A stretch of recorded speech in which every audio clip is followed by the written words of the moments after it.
보자. 자, 남은 작품들 쭉쭉쭉쭉 진행을 한번 해볼게요.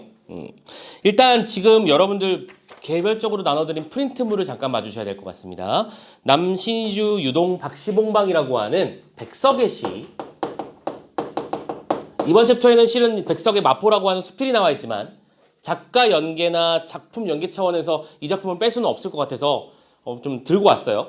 그래서 남신주 유동 박시봉방 지금 프린트 지금 나눠드렸어요. 아까 나눠드린 거 좀 잠깐 들어주시고 이 작품 먼저 공부하고 나서 왜 이거를 공부했는지는 다음 소설 파트를 보면서 설명을 해드릴 테니까 따라오도록 합시다. 자, 아마 기출 공부하면서나 내신 공부하면서 백석을 마주친 적이 없는 사람은 없을 겁니다. 그죠? 너무나 참고로 우리가 지금 보려는 작품도 너무 유명한 작품 중에 하나죠. 제목이 이거예요. 남신주 유동까지는 주소입니다. 주소. 그러니까 뭐 경기도 용인시 수지구 이런 식으로 똑같이 가는 거지. 거기 있는 박시봉 시내 이름이 시봉이면 참 그치. 아무튼 간에 박시봉 시내 집에서 보내는 참고로 이게 편지에서 발신인에 해당하는 부분이야. 이 작품의 화자가 그 누군가에게 편지를 보내는 형식으로 시를 써놓은 것이라고 생각하시면 됩니다. 오케이? 그래서 이 시 안에서는 어떤 상황이 나오고 어떤 상황에 대해서 어떠한 태도를 보이는가 따지시면 되는 그런 내용이겠죠? 당연하게도. 첫 번째 구절부터 바로 들어갑시다. 무슨 얘기하는 작품인지 볼게요. 어느 사이에 나는, 오케이. 지금 이 작품은 화자인 나의 상황에 대해서 말하는 것 같아. 근데 어느 사이인가? 나는 무슨 일이 벌어졌냐면 아내도 없고 쉼표. 또 쉼표. 아내와 같이 살던 집도 없어지고 쉼표. 계속해서 쉼표를 가지고 뭘 만들어내고 있어? 휴지를 형성하고 있지. 휴지를 형성한다는 건 중간중간 쉬는 지점을 만들어준다는 것. 쉬는 지점을 만들어준다는 거는 우리에게 깊이 있게 생각을 한번 해보라는 뜻일 거야. 지금 무슨 일이 벌어진 상황을 말하는 거야. 쉽게 말해서. 아내도 없어지고요. 가족도 없어지고요. 집도 없어졌다는 얘기는 바로 이 백석의 시에서 가장 자주 주되게 등장하는 어떤 공통 요소 중에 하나. 가족, 공동체의 해체다. 이렇게 상황을 얘기할 수 있을 거야. 그쵸? 그래서 같이 살던 집도 없어지고 그리고 살뜰한 부모며 동생들과도 멀리 떨어져서 그 어느 바람 쐬인 쓸쓸한 거리 끝에 헤매이었다. 너무 중요한 단어가 나오네요.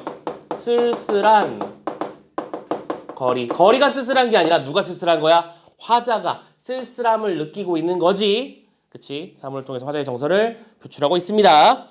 헤매고 있는데요. 심지어 바로 날도 저물었어요. 심지어 어이 젠장. 바람은 더욱 세게 불고요. 추위는 더해 오는데 그 와중에 날은 저물었고요. 바람은 불고요. 추위까지 덜해져 오고 있으니까 우리는 이걸 보면서 시련의 강화 그치 얘기할 수 있겠다. 그죠? 그런 상황에서 나는 어느 목순의 집 헌사슬간 한 방에 들어서 쥔을 붙이었다 하면서 첫 번째 구절이 조금 커트가 되네요. 참고로 이 작품은 연구분은 없어요. 그런데 여기서 말하는 이 목순애라고 하는 거는 바로 이 박시봉 씨를 말하는 거야. 발신인이라고 했었잖아. 그러니까 편지를 보낼 때 내가 지금 그 집의 주인은 아니고요. 요즘에는 뭐 전세를 놓거나 원세를 놓거나 간에 뭘 빌리는 개념이야. 그 집 자체를 빌리는 개념이잖아. 근데 과거에는 그 정도까지 여력이 없으니까 보통은 집이 방이 뭐 원룸, 투룸, 쓰리룸 이렇게 돼 있으면 거실이고요. 그 방 중에 하나를 빌려서 사용하는 거야. 그러다 보니까 방을 빌려 사는 것을 세를 놓은 거라고 표현하고 거기서 쥔을 붙인다는 게 그 뜻입니다. 알겠죠? 헌사슬 깔았다는 얘기는 뭐 갈대 같은 거 깔아놨다는 얘기야. 그럼 얘들아 지금 이 방이 정상적인 방은 아닌 거야. 그지? 갈대를 놓고 참고로 위에 뚫려까지만 있으면 그건 외양간 아니야? 그죠? 그런 방에 한 방에 들어서 쥔을 붙이고 있대요. 그렇죠? 허름한 방 하나를 빌려서 주인에게 빌부터 산다? 이런 표현은 좀 그렇지만 아무튼 간에 그렇게 전세살이를 하고 있는 중입니다. 더부살이를 하고 있는 중이고 새방살이를 하는 중이죠. 이리하여 나는 이 습내나는 춥고 느긋한 방에서 느긋하다 무슨 뜻이라고요? 이거를 뭐 향긋하다 이런 식의 단어로 번역하시면 안 되죠. 느긋한 거는 뭔가 눅진눅진한 냄새가 난다는 뜻일 거야. 쉽게 말해서 곰팡이 냄새 맡아본 적 있나? 딱 그 느낌? 습기 가득하고 곰팡이 냄새 나는 그런 공간이 있는 상태에서 낮이나 밤이나 나는 표현 기가 막히죠. 나 혼자도 너무 많은 것 같이 생각하며 이런 상황 속에서 나는 나 혼자도 너무 많은 것. 너무 슬픈 말 아니야? 이 말 무슨 뜻이야? 내가 내 몸 하나 건사하는 것조차 너무 힘들다는 뜻이겠지. 혹시 조성모라는 가수를 알아요? 잘 모르겠죠. 선생님이 대학생 때 한참 유행했던 그 발라드 가수인데요. 그 가수의 제 노래 중에 가시나무라는 노래가 있어. 들어본 적 있는지 모르겠어. 조금 앞부분만 들어보면 가사가 이렇게 시작해. 내 속엔 내가 너무도 많아서 당신의 쉴 곳 없네. 이렇게 작품이 노래가 시작하거든. 그것도 가사 너무 기가 막히지 않냐? 내 속에 내가 너무도 많아서 당신이 쉴 곳이 없대요. 그럼 무슨 소리? 내가 너무 많다는 건 나에 대한 고민이 간다는 얘기겠지. 내가 나 자신을 돌보는 것도 힘들어서 당신이 쉴 공간을 못 만들어줘서 미안하다는 소리잖아. 가사는 이래야죠. 노래 가사라는 건 이래야 된다고 생각합니다. 요즘 노래 가사 가만히 듣고 있으면 치리티리 퍼퍼퍼퍼 푸푸푸 이러고 있는 거 보면 도대체 뭐 하는가 싶고 그렇습니다. 물론 그런 노래도 당연히 있는 거고 그런 노래도 분명히 갈래로서 특징을 가지고 있는 건 맞죠. 그런데 옛날에 그 맛은 안 사는 것 같아요. 그래서 선생님은 이제 나도 꼰대가 그냥 이런 부분에서 될래. 옛날 노래가 더 좋은 것 같아요. 아무튼 간에 화자는 지금 무슨 일을 겪고 있다? 자신의 스스로의 삶에 대해서 뭐 하기 힘들어하고 있는 거야? 감당하기 힘들어하다라는 얘기죠. 라고 말하며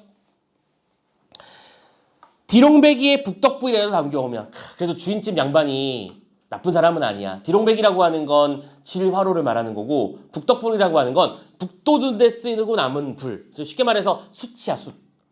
그러니까 참고로 이 집에 지금 내가 사는 방에는 온돌이 안 되는 거겠지? 그러니까 주인집이 오늘처럼 추운 날에는 미안한데 이거라도 좀 가지고 계시고 하면서 항아리에다 숯을 담아준 거죠. 쉽게 말해서 손난로를 만들어주신 겁니다. 그쵸? 근데 그게 얼마나 효과가 있겠어? 오래 못 가겠지요.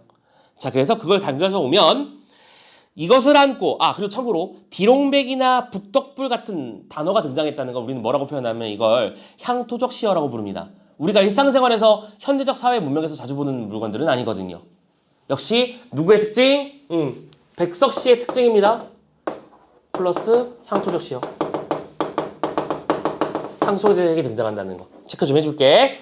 자, 아무튼 그걸 담겨오면 이것을 안고 손을 쬐며 제 위에다가 뜻없이 글자를 쓰기도 하며 또 문 밖에 나가지도 않고 자리에 누워서 머리에 손깍지 베개를 하고 뒹굴기도 하면서 나는 내 슬픔이며 어리석음이며를 중심 정서 나왔죠? 슬픔이나라든가 어리석음을 얘들아 새김질한다고 표현하지. 그 다음에 소처럼 연하냐 새김질, 다른 말로 되새김질을 말하는 걸 텐데 이 되새김질을 소가 하면 되새김질이지. 근데 사람은 위가 두 개 있는 건 아니잖아. 여러분들 소 반추위 다 알죠? 이거 기출에서 독서에서 나오죠. 산성 다 알고 있는 거 맞아? 선생님 이거 보자마자 그거부터 떠오르네. 젠장 이거 직업병이야. 자, 아무튼 간에 소가 되새김질 하는 행위를 한자어로 뭐라고 부릅니까? 두 글자. 비읍 치읓. 반추하다. 오케이? 그러면 반추한다는 건 좀 다른 말로 바꿔볼까요? 성찰하는 거지. 자신의 삶을 되돌아보고 있는 중이야. 그리고 자신의 삶에 대해서 평가를 내는 거죠. 나는 이렇게 힘들게 사는구나. 됐죠? 새김질하고 있습니다. 그러면 그런 생각을 하니까 무슨 느낌이 들어? 내 가슴이 꽉 메어올 적이며 내 눈에 뜨거운 것이 눈물이겠죠. 핑 괴일 적이며 또 내 스스로 화끈 낯이 불도록 부끄러울 적이며 나는 내 슬픔과 어리석음에 눌려 죽을 수밖에 없는 것을 느끼는 것이다. 그래서 이게 뭐까지 연결되고 있어? 죽음이라는 이미지까지 이어지고 있어. 즉 절망감을 말하는 거겠죠. 좋아요. 자, 그러나 그 다음에 뭐 나왔어? 그러나 나왔지. 그러나 얘들아, 그러나가 나오면 무슨 일이 벌어진다고? 시상이 전환되지. 지금 화자의 정서 상태를 그래프로 그려보면요, 시간축에 따라서 살고자 하는 의지나 욕망이라든가 어떤 감정이 곤두박질 치면서 바닥을 때리죠. 그 바닥의 기준이 되는 시어가 뭐예요? 죽음이죠. 근데 이 그러나를 기준으로 시는 반전이 될 겁니다. 그리고 그 반전의 증거가 되는 시어들을 이렇게 찾아내면 돼요. 나는 뭘 들죠? 고개를 들어. 두 번째, 허연 문창을 바라보든가. 창문을 바라봅니다. 얘들아, 창문을 바라본다라고 하는 건 현재 아까 화자가 어떤 상태에 있었지? 뭐 하고 있었지? 누워서 띵글띵글하고 있었지. 누워서 창문을 본다는 건 위를 본다는 거야, 옆을 본다는 거야, 아래를 본다는 거야? 위를 보는 겁니다. 지금 선생님이 뭘 말하고 싶은지 감이 잡히시나요? 계속 더. 그런 다음에 눈을 떠서. 얘들아, 눈을 뜰 때요. 눈꺼풀이 이렇게 있으면 눈의 아래가 밑으로 내려가는 거니 눈의 위가 올라가는 거니? 위가 올라가는 거잖아. 눈을 이렇게 뜨는 사람은 없죠? 그렇죠? 이렇게 뜨지 않습니다. 그럼 이것도 뭐예요? 자, 정리하자. 상승적 시어들이잖아. 오케이? 상승이 시작된 거야. 그래서 상승적 시어들의 사용과 함께 화자는 현재 상태를 반전시키고 있어. 됐어? 그러면서 생각을 합니다. 천정을 쳐다보는데, 천정도 마찬가지죠? 천정도 마찬가지입니다. 근데 이때 화자는 이런 얘기를 하죠. 이때 나는 내 뜻이며 힘으로 나를 이끌어가는 것이 힘든 일인 것을 생각하고 이것들보다 더 크고 높은 것이 있어서 나를 마음대로 굴려가는 것을 생각하는 것인데, 그러니까 더 크고 높은 그 무언가가 있어. 이걸 다른 말로 두 글자로 바꿔보면 무슨 말이 될까요? 운명이라는 것이죠. 그렇죠? 여러분들 시상이 반전된다고 해서 갑자기 세상이 갑자기 확 밝아지고 막 해피해지고 그러는 거 아닙니다. 그렇죠? 지금 이건 뭐 하고 있는 거야? 현실을 재인식하고 있는 거지. 그래, 내가 지금 이렇게 힘들게 살고 있는 건 운명이라고 하는 거대한 힘 때문에 그럴 수 있어. 오케이? 하지만 그 운명에 나를 맡겨두고 그럼 확 죽어버리니까 그 말을 하고 싶은 건 아닐 거 아니야. 그런 운명이 있지만 화자는 이렇게 말합니다. 계속 이어서. 이렇게 하여 여러 날이 지나는 동안에 내 어지러운 마음에는 슬픔이며 한탄이며 가라앉을 것은 차츰 앙금이 되어서 가라앉고, 앙금이라는 표현을 썼어요. 화자의 정서가 뭐 되고 있는 거야? 안정화되고 있는 거지. 그래서 선생님은 보통 이렇게 표현을 해요. 이게 바로 정상적인 인간의 생활선이야. 살다가 힘들어 라고 하는 순간 죽음까지 생각했었고, 여기가 그러나가 있는 지점이죠. 근데 그러나 위를 바라보면서 여전히 헤쳐나왔지만 아직까지 살만한 상태가 아니었지만 여기를 지나온 순간 이제 살아남아야겠다. 즉 힘을 가져보려고 노력하는 장면이 나오는 거겠죠. 그래서 그 다음 구절에서 이런 말이 나오는 거야. 앙금이 되어 가라앉고 차츰 외로운 생각만 가득할 때는 더러 나주손도 이거 방언이에요. 저녁 무렵 혹은 해질 무렵 이런 뜻입니다. 해질 무렵쯤 때면 됐을 때 쌀랑쌀랑 음성상징어 생동감 쌀랑 눈이 와서 문창을 치기도 하는 때가 있는데, 오케이, 지금 밖에는 눈이 내리고 있어요. 여전히 내 앞에 놓여있는 상황은 시련과 고난입니다. 그쵸? 내가 마음을 바꾼다고 해서 내 상황이 바뀌는 건 아니니까요. 그런데 그런 때는 화를 더욱 더 다가 끼며 무릎을 꿇어보며 반성하며 어느 먼 산 뒷옆에 바위 옆에 따로 외로이 서서 어두워오는데 하얀이 눈을 맞을 잠깐만, 어떤 존재가 있을 텐데요. 이 존재는요, 그냥 여기다 쓸게요. 그냥 아껴 쓸게요. 지금 눈이 오고 있었고요. 그쵸? 현재 외롭게 서 있습니다. 맞죠? 그리고 심지어 바람도 때려 맞고 있고, 그렇지, 어둠도 오고 있죠.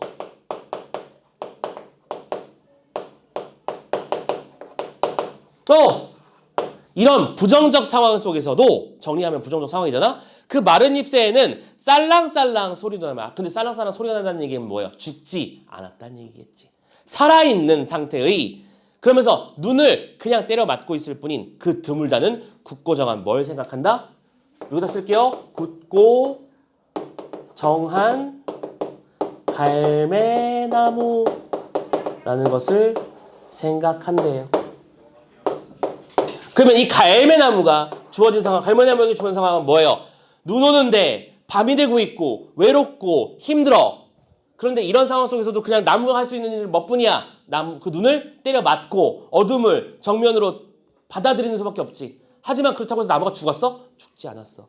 즉 화자가 뭐 하겠다는 의지를 드러낸 거야? 살아남아야겠다는. 그치? 이런 상황 속에서 좌절하고 죽어버리는 게 아니라 꿋꿋하게 버티고 살아남아야겠다는 의지적 태도를 보여주는 객관적 상관물이 되는 거죠. 오케이? 특정한 소재를 통해서 화자의 정서의 태도, 정서 태도를 드러냈으니까. 요거 되셨습니까?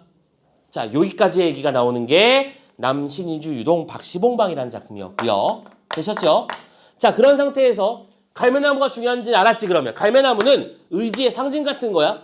근데 이 시를 모티브로 만들어진 작품이 지금 우리가 보는 197페이지. 갈매나무를 찾아서야. 그러면 갈매나무를 찾아서라고 하는 얘기가 가지고 있는 의미는 뭐가 되는 거니 얘들아? 자연스럽게 힘듦과 고통과 힘겨운 삶 속에서도 의지를 가지려는 태도를 보여주는 그런 내용이 되는 것이겠죠.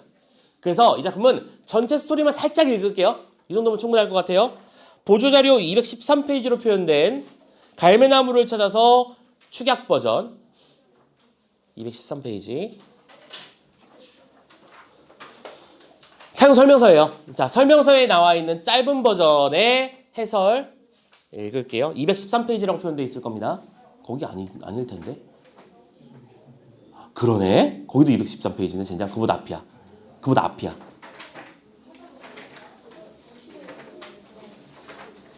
참고로 여러분들 선생님이 시간 관계상 다 진행을 못하지만 나중에 읽어보라고 보조자료에 주요 장면들이나 전체 줄거리가 아주 디테일하게 나와 있는 교재도 실어놨습니다. 한번 읽어보시길 바랄게요. 선생님은 시간 관계상 여기만 읽을 겁니다. 자, 전체 줄거리 잠깐만 살펴보도록 할게요. 아! 이 얘기도 볼까? 얘들아 잠깐만 그 위에 감상 포인트 보시면요. 이 작품은 백석의 시 남신이주 유동 박시봉방과 상호 텍스트성을 갖는 소설이라는 말 보이지? 요거 좀 잠깐 챙기면 우리가 지금 보려고 하는 갈매나무를 찾아서 라는 작품은 제목에 담겨있는 요 녀석이 이 갈매나무요.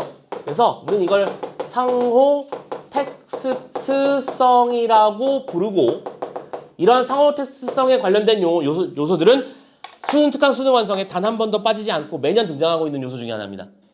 들이 상호 텍스트성과 관련해서 가장 잘 알고 있는 유명한 예문은요. 사평역이죠. 알고 있나요? 사평역이라는 시를 시작품을 토대로 해서 그래서 잠깐만 순서가 이게 맞나? 아무튼 사평역에서라는 소설을 만들어내죠. 그래서 시에 있는 내용들을 모티브로 어떤 소재 하나를 끄집어내서 사람의 인생 스토리를 만들어내는 그런 구성도 가지고 있고 그치? 혹은 여러분들 납작 박수근 화백 그거 알고 있죠? 그 작품도 역시 마찬가지로 상호 텍스트성을 말하는 겁니다. 서로 다른 갈래 간의 교섭을 말하는 거예요. 지금 이 작품은 시가 소설에 영향을 준 케이스다. 맞니? 챙겨주시고 그래서 이 시에는 타향에서 슬픔을 안고 가는 화자의 내적 지향을 상징하는 소재인 굳고 정한 갈매나무가 등장하는데 이 작품의 주인공 두현도 심리적 아픔으로 고통받고 있는 상황에서 남신이주 유동 박시봉방을 떠올리며 어떤 자신의 아픔을 극복해 나갈 것을 다짐하는 얘기가 나와. 그래서 여기서 쑥 갈매나무가 나와요. 오케이. 자, 가보자. 전체 줄거리 부분이야. 두현은 이혼한 아내 윤정과 아름다운 지옥이라는 찻집의 갈매나무 앞에서 찍은 사진을 발견하고는 바로 그 찻집으로 향하면서 과거를 회상하기 시작합니다. 그러면서 회상하면서 시작해요. 그럼 이 작품은 역순연적 구조를 가지고 있겠죠. 윤정과 이혼하자마자 벌어졌던 일부터 생각합니다. 두현이는 할머니를 찾아가죠. 그래서 그 할머니는 참고로 우리가 보는 지문의 그 내용이야. 할머니의 위로를 받던 할머니는 아이고 우리 애기 힘들지 하면서 위로를 해주시죠. 그래서 위로를 받던 두현이는 할머니 집 앞마당에 있는 갈매나무와 관련된 또 어린 시절의 기억을 떠올리고 그래서 이 어린 시절의 기억을 떠올린 끝에 갈매나무를 생각해냈고 갈매나무를 떠올리니까 우리 아내와 이혼한 아내와 추억이 깃들어 있던 과거 어떤 장소가 생각났어. 제목이 뭐라고? 아름다운 지옥이야. 일단 벌써부터 역설 아니야? 그치? 그래서 이 아름다운 지옥은 지금은 오리탕 전문점으로 바뀌어 있었지만 그 갈매나무만은 그대로 있었죠. 식당 여주인과 술을 마시며 윤정과의 일이나 쑥갈매나무의 꿈에 대해서 이야기하던 두현은 식당 앞 갈매나무를 바라보며 백석의 시, 남신이주 유동 박시봉방을 떠올리고 시의 화자의 처지가 자신과 비슷하다고 느끼게 되죠. 오케이? 뭐 되게 비슷하겠죠? 그래서 참고로 이 작품에서 작품의 제목이 그게 아니지. 제목이 아니라 다방의 이름이었던 아름다운 지옥도 바로 현실을 상징하며 동시에 이상을 상징하는 그런 장소가 되는 거야. 오케이? 왜? 갈매나무는 의지를 상징하지만 그 갈매나무에게 주어진 상황은 고통이니까요. 두현도 마찬가지 상황이라는 얘기지. 현재 갈매날부를 보며 의지를 떠올리지만 앞으로 살아갈 어떤 에너지를 꿈꾸지만 동시에 뭐도 있는 거야? 현재 겪고 있는 고통이 너무나 아프다라는 얘기도 되는 것이겠죠? 자, 그리고 나서 뒷줄 두 줄. 식당을 나서면서 두현은 여주인의 시어머니가 기다리고 있다는 시동생을 만나게 되고 여주인이 자신에게 들려준 이야기가 사실이 아닐 것이라는 생각을 하면서 글이 마무리가 되는데요. 이게 뭔 소린가 싶으시겠지만 요 디테일한 내용에 대해서 궁금하시면 여러분들 그 뒤에 챕터를 바꾸면 202페이지에 갈매나무를 찾아서의 디테일한 전체 줄거리가 나왔어요. 여기 정도까지만 읽으시면 돼요. 작품 자체가 엄청나게 막 판단하기 어렵고 한 내용은 아니니까 굳이 읽지는 않겠습니다. 이 작품은 읽지는 않고 넘어갈 거고 패스를 하겠지만 어쨌든 이런 정도의 이야기가 담겨 있다라고 하는 거 챙겨주시면 되겠고요. 뒤쪽에 주요 장면들 다 실려 있습니다. 한 번씩 읽어봐 주시면 돼요. 됐죠? 그래서 선생님이 이 작품은 요거 하나만 주의라고 하라고 말씀드리고 싶어요. 개인적으로 출제가성을 높게 보는 작품은 아닙니다만 보조자료 역시 213 아까 그 두 번째 213페이지 있지 갈매나무의 마지막 페이지를 보면 이 작품에 어떤 시간 흐름이 나와 있을 거예요. 이 작품은 그것만 조심하면 돼. 지금 하고 있는 얘기가 어느 시점의 이야기인가. 오케이? 두현이가 결혼을 했었고 이혼을 했고 이혼한 뒤에 할머니를 찾아갔었고 할머니를 찾아간 뒤에 갈매나무를 떠올리며 추억이 담긴 장소를 찾아갔고 그 추억이 담긴 장소에서 현재는 오리탕집이 된 술집 여자와 그 주인집 여자와 술 한잔을 하면서 이야기를 나누는 그런 스토리 구조로 이어져 간다라고 하는 걸. 됐죠? 그래서 현재 그러니까 시간이 왔다 갔다 거려요. 처음에 출발하면서 시작하거든요, 작품이. 그럼 오늘 얘기부터 시작해서 과거 얘기했다가 좀 더 과거를 얘기했다가 다시 현재로 왔다가 또 다시 과거로 갔다가 또 다시 현재로 돌아오는 복잡한 구조를 지닙니다.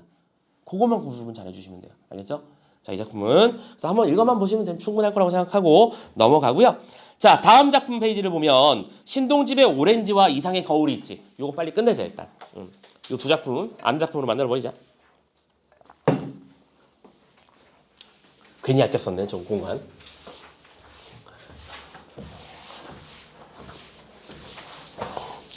지난번에 우리가 김춘수의 꽃을 위한 서시라는 작품을 배웠고요. 거기서 오렌지라는 작품도 있다라는 걸 살짝만 말씀드렸습니다. 기억하십니까? 오케이. 이번에는 그 오렌지가 그러니까 봐봐. 사람들 눈이 이번에 수능 완성이 좀 독특한 게요. 전년도랑 다른 게 수능 특강에 연계됐던 작품들의 연계 포인트가 되게 많이 잡혀있어 생각보다. 관동별곡도 그래 당연히 그랬었고요. 자, 신동집의 오렌지라는 작품을 볼 텐데 참고로 원래 선생님이 C파트를 얘기할 때 그 보기에 나와 있는 34번 문제 보기 같은 걸 먼저 읽고 시작하는 편이지만 이 작품은 주제를 우리가 너무 뻔히 잘 알고 있어서 두 작품 모두 존재의 본질에 대한 탐구를 얘기할 거거든. 그래서 그 공통점과 차이점을 한번 이것만 보시면 될 것 같고 선생님은 그냥 바로 작품 해설로 넘어가도록 할게요. 오케이? 자, 신동집의 오렌지입니다.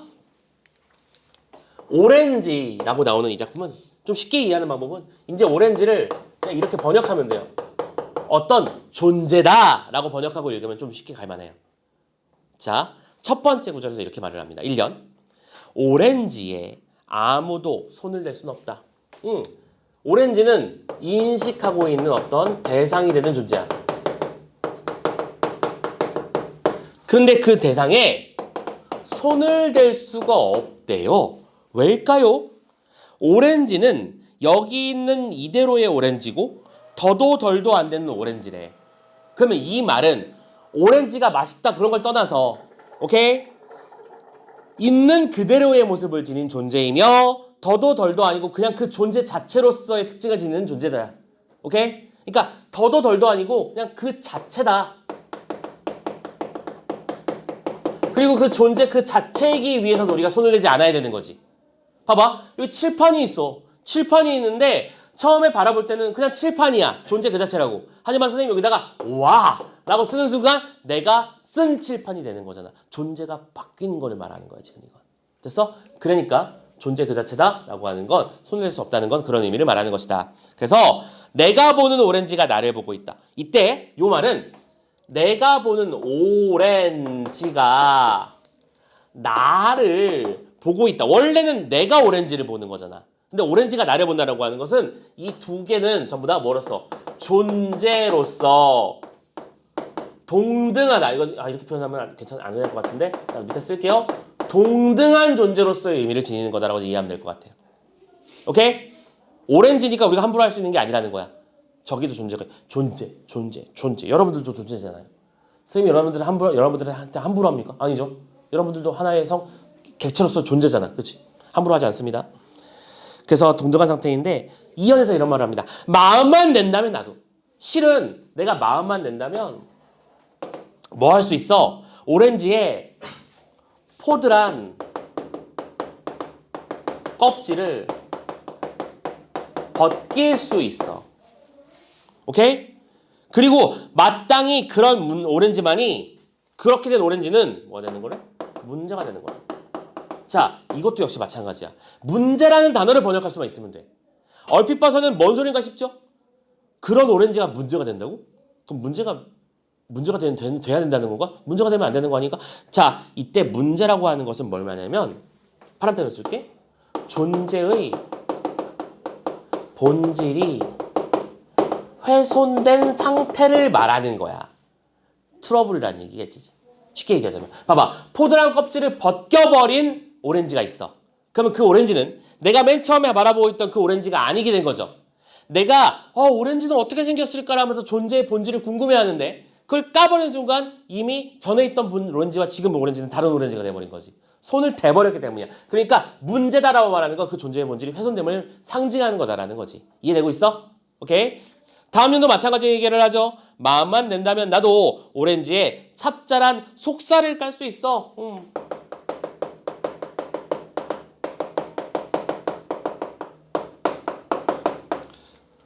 두 얘기 모두 벗겨버린다, 까버린다. 전부 다 뭐예요?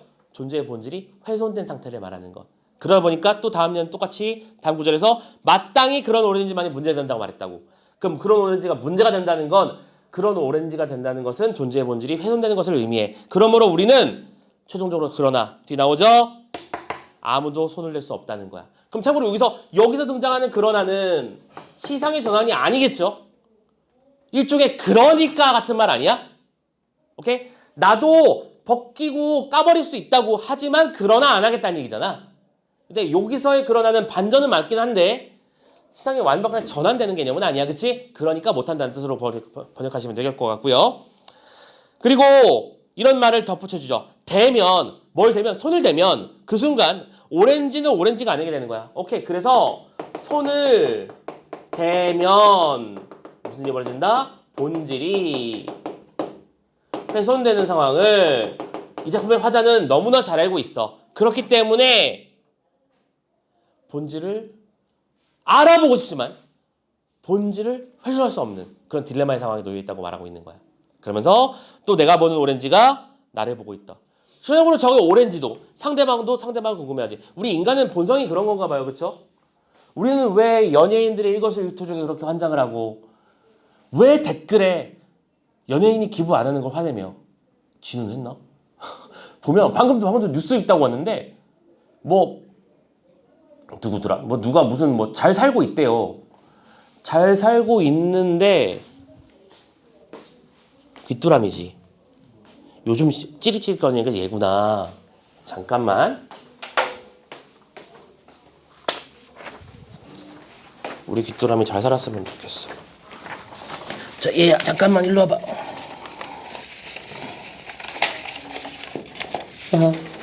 내가 널 잡으면 너 눌려. 아, 잘 뛴다? 맨손으로 잡을까?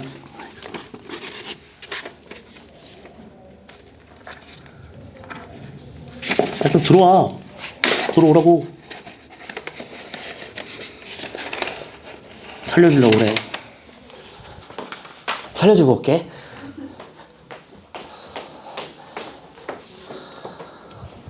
어디로 나가면 될까?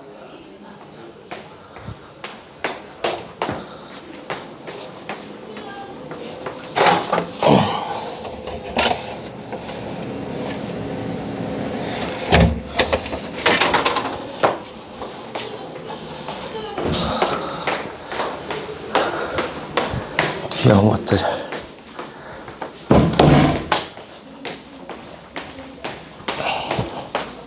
요즘 귀뚜라미도 참 불쌍해요. 그죠? 가을인지 여름인지 봄인지 구분도 못하고 막 울어대요. 자, 아무튼 다시 돌아갈게요. 그래서 상호작용을 하고 있는 중인데 나는 지금 위험한 상태다 하면서 다음 연이 시작되죠. 자, 위험한 상태라는 표현을 쓰네요. 여기서 말하는 위험한 상태라는 거는 뭐 하고 있는 거야? 내가 존재의 본질을 탐구하고 있는데 정말 궁금해 미치겠는데 그 탐구를 할 수도 없고 안 할 수도 없는 그런 상태에 놓여 있음을 말하는 거지. 내가 존재의 본질을 하고 싶지만 할 수 없고 해야 하지만 하면 안 되는 거고 그럼 골 때린 상황에 놓여 있음을 위험한 상태다라고 표현한 겁니다. 그러면서 오렌지도 마찬가지로 위험한 상태에 놓여 있는 거죠. 시간이 똘똘 배암에 또아리를 들고 있대요. 그러면서 시간만 계속 어떻게 하고 있는 거야? 흘러만 가고 있는 거야. 근데 시간을 뱀의 또아리라고 설명했어. 안타까운 상황이지. 그녀와 손을 잡고 싶은데 시간만 자꾸 가. 좀 있으면 영화가 끝나. 나 오늘 그녀와 꼭 손을 잡아보고 싶었는데 그 상황이잖아. 오케이? 그러니까 요거는 참고로 시간이 흘러만 간다라는 얘기잖아. 또아리처럼 빙글빙글 돌아간다는 뜻이니까요. 오케이? 그래서 우리는 이걸 보고 뭐라고 부르죠? 이런 표현 방식을? 추상적 관념의 구체어라고 부르는 거 아니야. 시간이라는 추상적 관념을 구체적으로 뱀이 또아리 트는 빙글빙글 돌아가는 모습처럼 표현했으니까요. 다른 말로 뭐라고도 한다? 시각적 형상화라고도 하지. 됐어? 이 정도 용어는 기억해 놓자. 자, 아무튼 뱀의 또아리를 틀고 있는 상태에서 자, 그 다음에 나오는 그러나는 근데 중요해. 그러나야. 자, 봐봐. 여태까지는 그래서 존재의 본질을 탐구하는데 성공했습니까? 실패했습니까? 실패한 상황에 가깝죠? 왜? 건드리면 안 되는 거니까요. 그런데 그러나 다음 순간 오렌지의 보드란 껍질에 한없이 어진 그림자가 한없이 어진 그림자가 비친대요. 오케이, 이 그림자라고 하는 건 존재의 본질을 담고 있는 녀석이겠지. 저 모양대로 이루어진 그림자일 테니까. 즉 이건 뭘 상징하는 거야? 존재의 본질을 탐구할 수 있을지도 모른다는 희망 같은 거를 상징하는 거야. 방법이 아예 없진 않지 않을까? 뭔가 있지 않을까? 그림자로 간접적으로 측정하는 방법도 있겠죠. 오케이? 그런 것들을 생각하면서 그래서 한없이 어진이라는 수식어를 집어넣은 거지. 우리가 보통 일반적으로 그림자라고 하는 시어에는 부정적 의미를 담는 경우가 많은데 이 작품에서의 그림자는 뭐예요? 긍정적 대상이죠? 됐나요? 오케이. 그러면서 누구인지 잘은 아직 몰라도 그게 누구인지 무엇인지 대충 알 수는 없어. 하지만 우리에겐 영원히 본질을 알 수 없으리라는 절망감만 있는 것은 아니다. 우리에겐 희망도 있을 것이다. 그런 생각을 해보자는 얘기일 겁니다. 되셨나요? 자, 여기까지 신동집의 오렌지라는 작품을 공부해봤고요. 다음 이상의 거울이라는 작품도 넘어가 보도록 합시다. 근데 누가 또 이상 작품 아니랄까.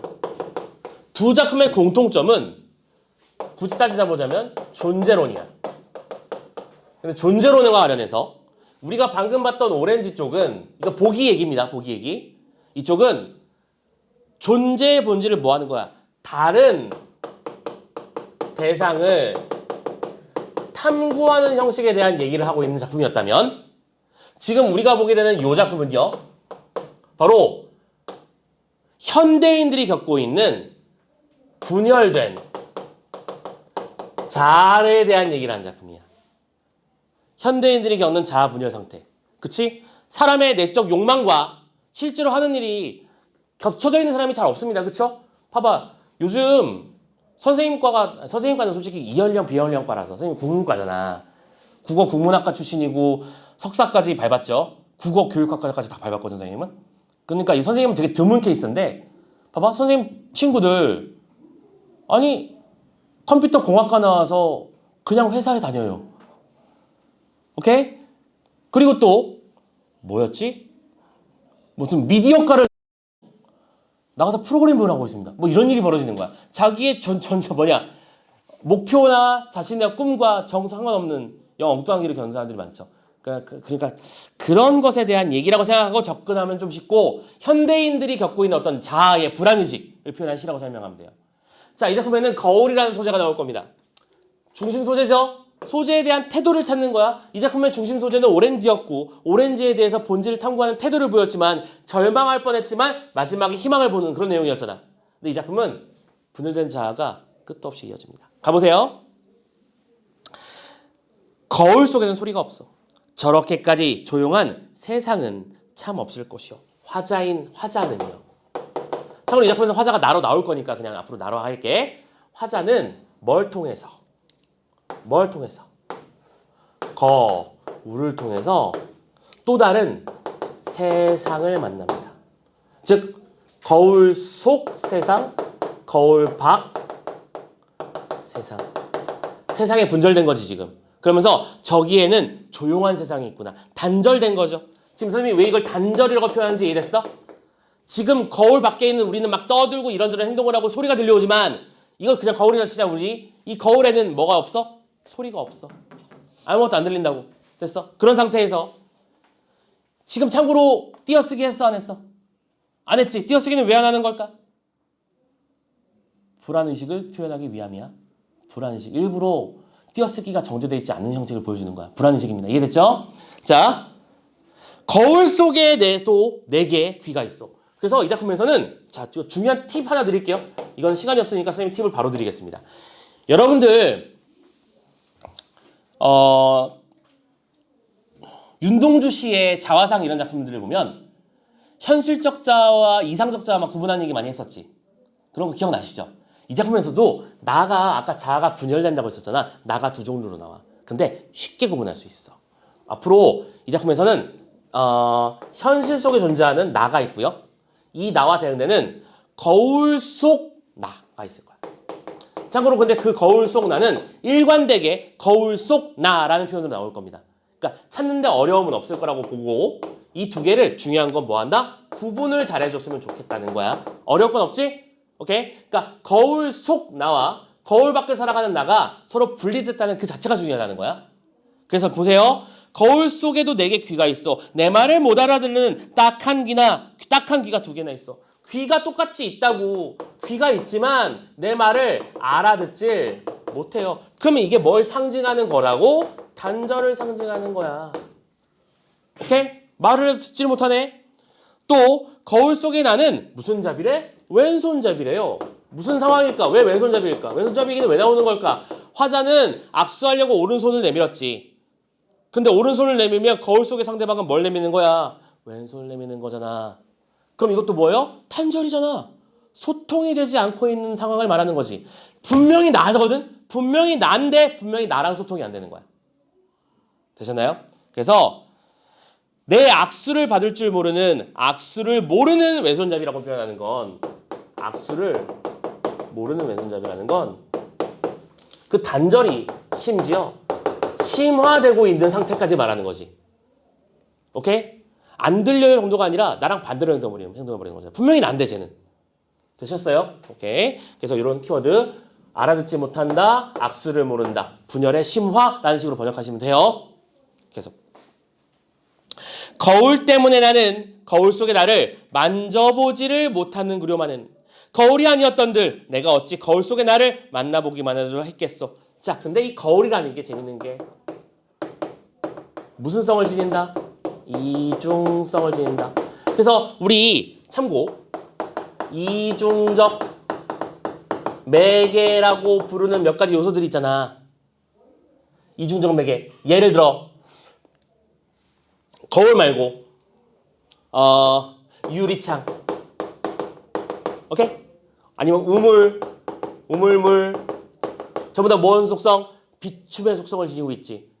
유리창도 이중적 속성을 말할 때 자주 쓰이는 소재 중에 하나입니다. 그죠? 정지영의 유리창을 보면 유리창이 있기 때문에 저 우주에 있는 별을 보고 아들이라고 생각하잖아.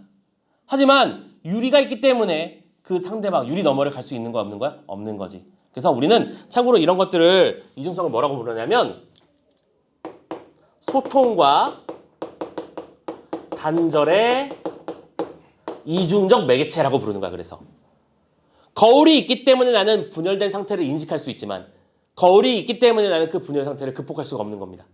되셨나요? 이중적 매개라는 거 알아두시고 지금 그 얘기를 하고 있는 거였고요. 나는 지금 그래서 거울을 안 가졌으면은 거울 속에는 늘 거울 속에 내가 있어. 이거 되게 심각한 얘기입니다. 봐봐. 나는 지금 거울을 안 가졌지만 근데 거울 속에는 다시 나가 있을 거야. 봐. 자, 이게 거울이라고 또 치고 선생님이 거울을 보면서 들려? 들려? 야. 아씨, 안 되네. 이러면서 돌아섰어. 돌아섰으면 거울 속엔 내가 없어진 거야? 아닌 거지. 여전히 거울이 있는 거지. 그럼 이건 또 무슨 일이 벌어지는 거야? 분열이 한 번 더 뭐라고 할까? 더욱 심화되고 있는 거지. 맞지? 오케이? 그러니까 거울 앞에 서 있는 나만 상정하는 게 아니라 거울 밖에 있는 나가 있을 때에도 그 거울 바깥에 그 거울 상대편에는 또 나가 있을 거라고 생각하는 거야. 그러면서 잘은 모르지만 외로된 사업에 골몰할게요. 그렇지? 거울 속 나는 외로된 사업에 골몰할 거야. 외로움에 어찌 사업에 골몰할 거라는 거죠. 그래서 화자는 이렇게 말합니다. 거울 속에 나는 참 나와는 반대요만은 또 꽤 닮았어. 이거 역설법 아니야? 그치? 반대지만 동시에 닮음이야. 왜? 나는 거울 속에 나를 근심하고 진찰할 수 없으니 퍽 뭐하고? 섭섭하고. 연결해서 얘기해보자. 화자는 분열된 상태가 돼 있지만, 그치? 분열의식 속에 있지만 동시에 그 분열된 자아는 동시에 나이기도 한다는 점에서 안타까워하는 거야. 상대방이 아니지 나 자신을. 그러면서 화자는 그런 분열 자체를 뭐 하고 싶은 거야? 다시 돌려놓고 싶은 거지. 진찰하고 근심할 수 없기 때문에 섭섭하다는 건 진찰하고 근심할 수 있기를 바란다는 얘기고 그 분열이 뭐 되길 버는 거야? 합일의 상태로 나아가기를 희망한다라는 말로 번역할 수도 있는 거지. 화자는 분열된 자아 속에서 괴로움을 겪고 있지만 그 분열된 자아가 다시 합일되리라는 희망을 이야기하는 소망을 이야기하는 그런 내용으로 작품이 구성되어 있다. 이렇게까지 얘기하시면 될 것 같아요. 오케이? 자, 여기까지 빠른 시간 안에 또 작품들을 쭉쭉 달려봤고요. 시간 관계상 아까 얘기했던 그 단백질 접힘 얘기는 나중에 틈날 때 한번 따로 말씀드릴게요. 자, 오늘은 수업은 여기까지 하는 걸로 하고 고생들 많이 하셨고요. 선생님이 아까 나눠드린 그 우리 모의고사 A4로 정식으로 참고로 이거 학원 차원에서 다 구매한 거야. 알겠지? 구매한 거니까 제대로 풀어서 OMR까지 잘 챙겨와 주시고 과제 항상 하던 대로 열심히 풀어주시고요. 고생들 많이 하셨습니다. 살펴들 들어가세요. 바이.